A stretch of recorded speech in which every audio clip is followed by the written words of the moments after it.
बोकारो जिला दुकानदार संघ ने सेक्टर 5 में प्रेस कॉन्फ्रेंस का आयोजन किया। इस प्रेस कॉन्फ्रेंस को संबोधित करते हुए संघ के अध्यक्ष हाजी इरशाद अहमद खान ने कहा कि बोकारो जिला दुकानदार संघ हर वर्ष की भांति इस वर्ष भी 26 फरवरी को बोकारो जिला दुकानदार संघ का वार्षिक महासम्मेलन का आयोजन करेगी। इस वार्षिक महासम्मेलन के अवसर पर नेशनल हॉकर फेडरेशन के भारत के तमाम राज्यों के पदाधिकारी उपस्थित रहेंगे तथा बोकारो जिले से जिलाधिकारी को आमंत्रित किया जाएगा। विशेष रूप से धनबाद संसदीय क्षेत्र के सांसद पशुपतिनाथ सिंह और बोकारो विधानसभा के विधायक ब्रिंची नारायण भी उपस्थित रहेंगे और तमाम यहां के बुद्धिजीवी वर्ग को भी आमंत्रित करने के लिए अनुरोध किया जाएगा, जहां संगठन की मजबूती को लेकर रणनीति तैयार की जाएगी। वहीं संघ के महासचिव रामू भाई ने कहा कि शहर में जितनी भी फुटपाथ की दुकानें पूरे शहर में चल रही है, उन सभी को कभी हटाया नहीं जाएगा। इन सभी को बोकारो जिला दुकानदार संघ के निवेदन पर बोकारो इस्पात संयंत्र ने सभी दुकानों को पंजीकरण करने तथा उनके रोजगार को मजबूत करने के लिए आश्वासन दिया था। बावजूद इसके कभी सौंदर्यीकरण के नाम पर तो कभी यातायात बाधित होने के नाम पर तो कभी अतिक्रमणकारियों के नाम पर हटाने का प्रयास किया जा रहा है, जो दुर्भाग्यपूर्ण है। इस प्रेस कॉन्फ्रेंस के माध्यम से रामू भाई ने बताया कि बीएसएल प्रबंधन को फुटपाथ दुकानदार संघ के सभी मेंबर रेवेन्यू देने के लिए तैयार है। बावजूद उसके जबरन बिजली का कनेक्शन काटना, घरों में दुकानों में घुसकर लाइट खोल लेना तथा बिना किसी सूचना के संपदा न्यायालय से रातों रात इलेक्शन ऑर्डर पास करके सुबह इम्प्लीमेंट कर देना और दुकानों को हटा देना, यह बहुत ही निंदनीय है। साथ ही निकू सिंह ने बताया कि जब भारत सरकार ने स्ट्रीट वेंडरिंग एक्ट 2014 पास कर दिया है, उसकी कानून बन गई है। माननीय सर्वोच्च न्यायालय ने यह लिख कर दिया है कि किसी भी वेंडर्स को जबरन नहीं हटाया जाए, हटाने के पहले उसको रेगुलाइज किया जाए। बावजूद उसके बीएसएल एक पब्लिक सेक्टर होते हुए भी अपने शहर में अफरा तफरी का माहौल पैदा करना चाहती है, जिसे जनहित में सबको परेशानी होगी। निश्चित रूप से यदि जनहित में किसी दुकानदार के साथ कोई परेशानी है या कोई यातायात बाधित है या कोई अवैध कारोबार कर रहा है, तो उसको चिन्हित कर उनको हटाया जा सकता है, लेकिन सामूहिक रूप से बेदखली आदेश पारित करके हटाना यह अच्छी बात नहीं है। उसे जिस समय सारे दुकानदार बोकारो इस्पात संयंत्र के उचित शर्तों पर नियमों को मानने के लिए तैयार है और सभी रेवेन्यू देने के लिए तैयार है, सभी दुकानदारों को अस्थायी कर देने से शहर भी सुंदरीकरण की तरफ बढ़ेगा और बोकारो इस्पात संयंत्र को एक महत्वपूर्ण रेवेन्यू भी आएगी।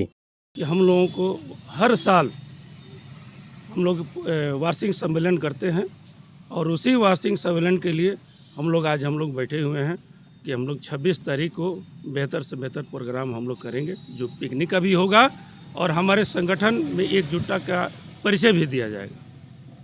संगठन की जिस तरह से कार्रवाई हो रही है, अभी तक तो हमारे दुकानदारों को किसी को हटाया नहीं जा रहा है, लेकिन हटाया इसलिए नहीं जा रहा है कि मैनेजमेंट से त्रिपक्षीय वार्ता जब हुई थी, उसमें ये कहा गया था कि जब तक फुटपाथ दुकानदारों को हम अस्थायी नहीं कर देते हैं, एक भी दुकानदारों को हटाया नहीं जाएगा। और वही ठीक अभी भी मैनेजमेंट वही रवैया भी अपनाई हुई है कि एक भी पुराने दुकानदारों को हटाया नहीं जा रहा है। अब जहाँ तक सवाल रहा नया दुकानदारों का, तो नया दुकानदारों के साथ हम लोग का कोई इम्प्लीमेंट नहीं है, कोई लिखित नहीं है, इसलिए नया दुकानदारों के लिए हम कुछ नहीं कर सकते हैं।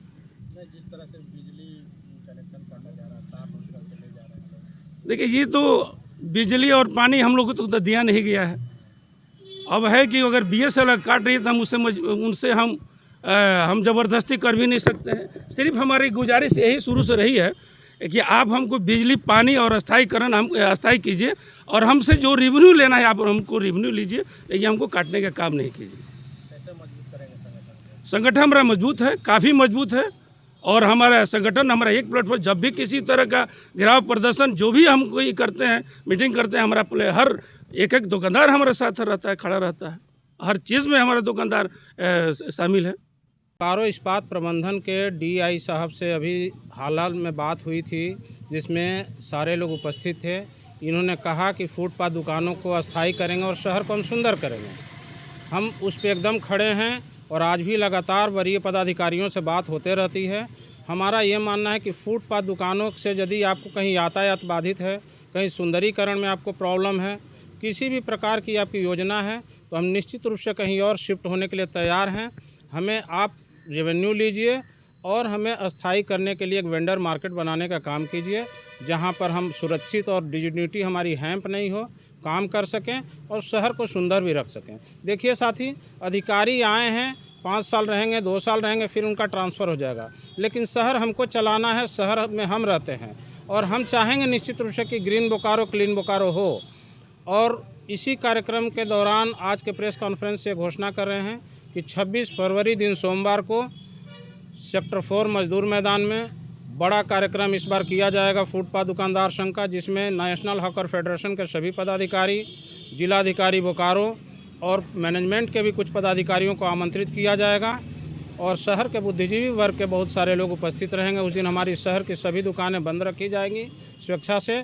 आपसी मिलन सह कार्यक्रम जो होता है वनभोज का, उस कार्यक्रम में सांसद महोदय भी उपस्थित रहेंगे और हम अपनी बात उस कार्यक्रम के माध्यम से समाज के हर पटल पे, मैनेजमेंट के हर पटल पे और जिला प्रशासन और पुलिस प्रशासन के पटल पे रखने का काम करेंगे। बोकारो जिला दुकानदार संघ का बैनर तले हम लोग प्रेस कॉन्फ्रेंस आयोजित किए हैं और इस प्रेस कॉन्फ्रेंस के माध्यम से शहर में चल रहे 10,000 फुटपाथ दुकानदारों के अस्थायीकरण को लेकर हर वर्ष जो हमारी मांग रहती है, इस सेल के अंतर्गत जितनी भी हमारी फुटपाथ की दुकानें हैं उनको अविलंब बीएसएल प्रबंधन अस्थायीकरण करने का काम करे। हम बीएसएल प्रबंधन से यह मांग करते आ रहे हैं कि अगर यदि हमारा जो है अस्थायीकरण होता है तो शहर भी सुव्यवस्थित होगा और हम सेल प्रबंधन को उचित जो रेवेन्यू है रेवेन्यू देने के लिए भी तैयार हैं। साथ में हमारा जो जीविकोपार्जन है वो भी सुनियोजित ढंग से चल सके। आए दिन आप देख रहे हैं कि कई जगह इस तरह का कई छोटा मोटा अभियान चल रहा था। हम बराबर प्रबंधन से ये मांग कर रहे हैं कि उसको अस्थायी करने के बाद इसको हम लोग का समर्थन किया जाए और शहर भी अच्छा बनाया जाए। रणनीति तैयार कर रहे हैं। हम लोग का लगातार वार्ता चल रहा है, त्रिपक्षीय वार्ता भी हुई है सेल प्रबंधन से जिला प्रशासन और बोकारो जिला दुकानदार संघ के साथ में, और उसमें जो है लिखित यह तय हुआ था कि सभी दुकानों को व्यवस्थित किया जाएगा। हमने लगातार सूची भी जो है बीएसएल प्रबंधन को सौंपा है और उस सूची के माध्यम से हम आग्रह करेंगे सेल बीएसएल प्रबंधन से कि वो हमारा स्थायीकरण पर जो है पहल करने का काम करें।